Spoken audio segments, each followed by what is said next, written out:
welcome to the channel. This is one of my first few videos of the channel. Today I'm going to be covering the AUSLAN alphabet. Just the letters A to Z, 26. Can't be that hard, right? So let's do this. Okay, before we begin, there are a couple pointers that I like to go through before we actually start getting to the alphabet. Now, to perform AUSLAN correctly, or more so accurately, we need to be able to know which hand is our dominant and which hand is our non-dominant. Okay, I'm sure most of you already know what this means.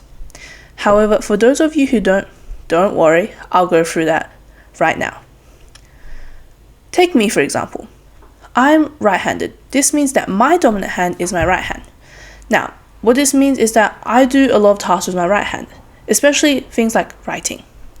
I can write well with my right hand, but my non-dominant hand, otherwise my left hand in my case, means that I can't write as well with my left hand.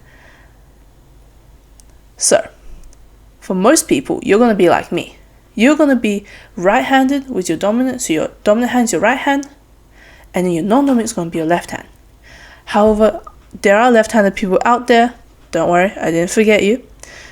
So, whenever I mention dominant and non-dominant, feel free to use your respective hands, as I know that my case might not be the same as yours, although for most people it will be. Now, you might be wondering, why does this exactly matter in AUSLAN?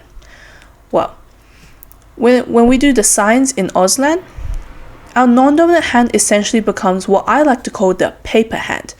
This essentially means that the non-dominant hand, so my left hand in this case, becomes an open palm. You'll see why in a second, but I'll give you an example now. Our vowels. When you do vowels in AUSLAN, each finger corresponds to a vowel. Now, when you do the vowels, the non-dominant hand becomes this paper hand, and your right hand essentially becomes a pointer finger that points at each letter. I'll go through this more as we get into the alphabet. So, without further ado, let's do this. Okay, the letter A. Now, before I actually show you the letter A, I want you to ask two questions. How many fingers do we have on our hand? Let's count together. 1, 2, 3, 4, 5. Probably your answer, right? Now, how many vowels do we have in the alphabet? 5 again, right? A, E, I, O, U. Now, you're probably starting to see where I'm going here. In AUSLAN, or Australian Sign Language, each of the 5 fingers on your non-dominant hand represents one vowel. So as I was saying earlier, the letter A, you would take your dominant hand and you point at the first one. So they are in order. So your thumb corresponds to A. So this is A. Next is B. Now, for B, we're going to take both our dominant and our non-dominant hands. I'm going to form two OK signs with it, like OK, OK. Now, with the OK signs, I'm going to put them together, almost like a pair of glasses, right? Now, together, they form the letter B. I like to remember it as, if you look at the two circles formed by the thumb and the index on both hands, it kind of looks like the shape of B itself, doesn't it? B. This is B. Next is C. You can probably already guess what the letter C is going to be, right? What the sign for it is. That's right. Taking your dominant hand, you form with your thumb and your index a C shape. You curve them both, thumbs on the bottom, index is on the top. C. You can see the letter C is literally formed. C. Now, let's look at D. Now, I like to think that D is both simple, yet a little bit strange. If you remember what we just learned, the C, let's form the C again. So, taking out dominant hand, and we curve both the thumb and the index finger. Now, I want to connect the dots. And what we're going to do is we're going to take the index finger of our non-dominant hand, going to point it up, and we're going to connect the tip of the index with the tip of the thumb. Now, the reason why I find this funny is it kind of causes almost a bit of an backwards D to the viewer, which is a bit strange because if we look at the C again, that's normal to the viewer. Anyways, just a little thing that I picked up. D. This is how we sign D. Our next letter is E, our second vowel. Now, remember what I said earlier about the vowels? That's right. Taking our non-dominant hand as our paper hand, as a flat palm, and taking our dominant hand and just taking the pointer finger, we're going to point this time at the second finger. This stands for E. E, the second vowel. Alrighty, we're zooming through this today. The next letter does require a little bit more memory on our behalf this time. So, F.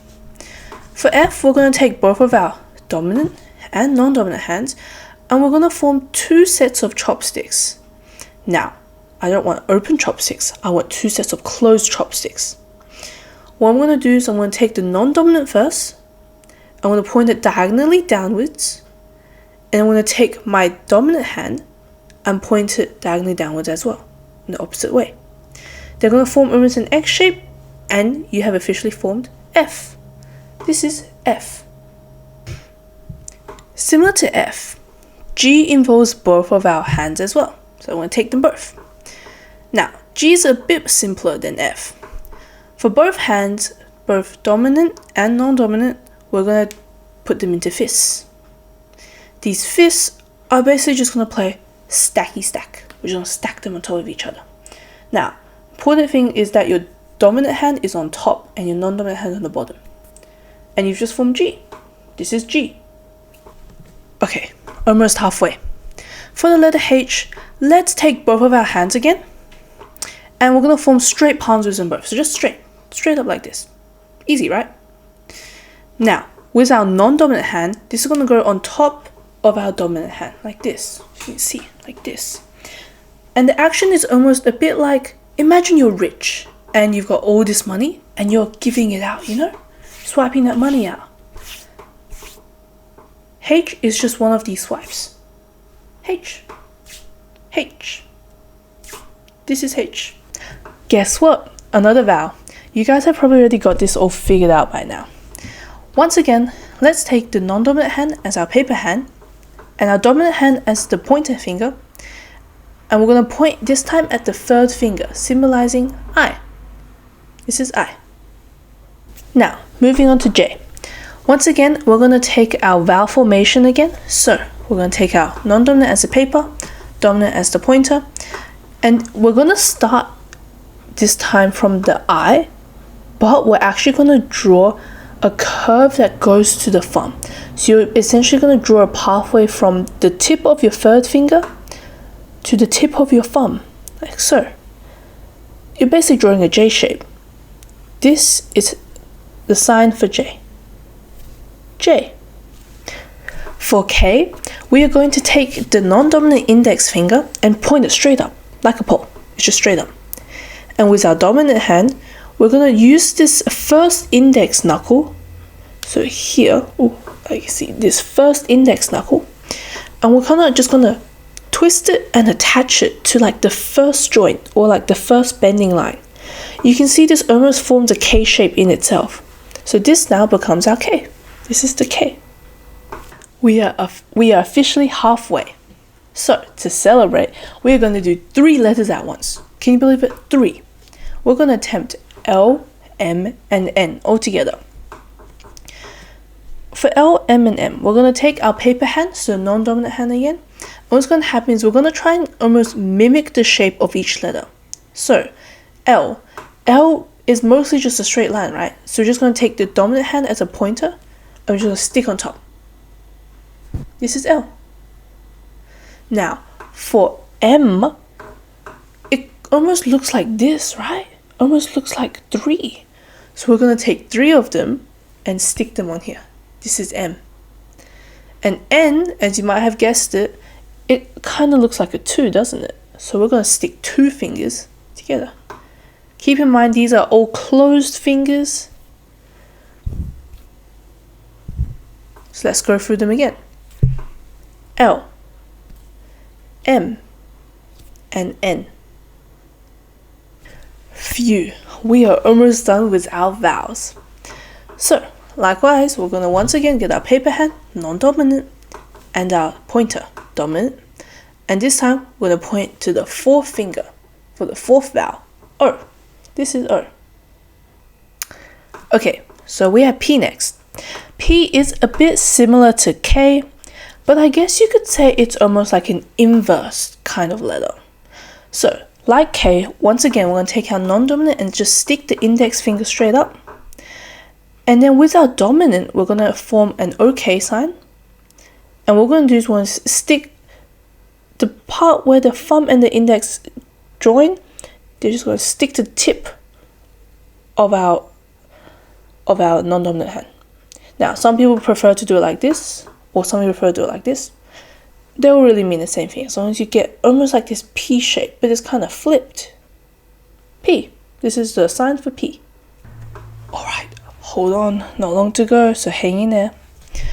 Now for Q, we are going to form a circle with our non-dominant hand, and with the index of our dominant hand, we're just going to hook onto it. Straight up, just hook on it and don't let go. Hang on tight to it. Hold up the circle and just hook onto it. This becomes our Q. Moving on to R. Similar to our L, M, and N, once again, we're also going to take our non-dominant as the paper hand and almost mimic the shape of the letter R itself. We're going to do this by taking our dominant hand and we're going to just take the index finger and curl it up. Like a little hook. And what we're going to do is we're going to place this flat onto our palm, and this becomes our R. You see how the shape almost mimics an R? That's how you remember it's an R. R. This is the sign for R. Okay, a couple letters left. Next up we have S. With S, what we're going to do is we're going to take both our dominant hand and our non-dominant hand and take just the pinkies. We're just going to poke our pinkies out like this and form a hook. Now, with the dominant hand on top, we're going to flip this one upside down, and this one's going to remain upright. And what we're going to do is we're going to connect them and form, just hook onto each other like this. Almost like two monkeys hanging onto each other with their tails. This is S. Next, we're going to run T. Now, T is going to look a lot more like how we draw the letter T. So, once again with our non-dominant hand, we're going to take the paper hand and we're going to take a pointer finger on our dominant hand, except this time instead of pointing at our tips like we do with our vowels, or on top of our palm like some of our other letters, we're actually going to point directly at it. This becomes T, and I almost remember as if you tip it sideways, it kind of almost looks like a T. So this is essentially T. T. Now, for U, as we know, what is U? Our fifth vowel. So, for our fifth vowel, we're going to follow the same process we've always followed. Non-dominant hand as the paper hand, dominant as the pointer. Take the pointer and we're going to point at the fifth finger for the fifth vowel. This is U. Now, for V, once again, we are going to form a V shape with our fingers. So, remember the closed chopstick shape I had asked you to do earlier? It's almost like that, except this time we're going to open it. Now, when it's open, we're going to take our paper hand again and we'll place it flat. And see how it forms a V shape? This is why I said earlier it was important that for our N, we keep our fingers close together. And for V, we keep it open together. This is so we can differentiate between N and V. We're almost there. About 4 more letters left. So, for our W, which is our next letter, we're going to form what you would think W looks like. We're basically just going to interlock both our dominant and our non-dominant hands, and we're going to form this shape. This is a W. Now, for X, this is going to be quite similar, except we only work with the 2 index fingers. So, with both your non-dominant and dominant hands, we're going to take the 2 pointers, and we're just going to form an X. A literal X. This is X. And this is W. X. We are on to our very last 2 letters. So, for our Y, what we're going to do is we're going to take our non-dominant hand and it's going to act again as the paper hand. So, opening our non-dominant hand, and we'll once again take a pointer finger. Except this time, we're not going to do what we normally do like vowels. We're going to actually insert it in between the thumb and the index. Like this, like so. This is Y. Now, for Z, what we're going to do is we're going to form a half a Z shape. So, like a bent Z shape with our non-dominant hand.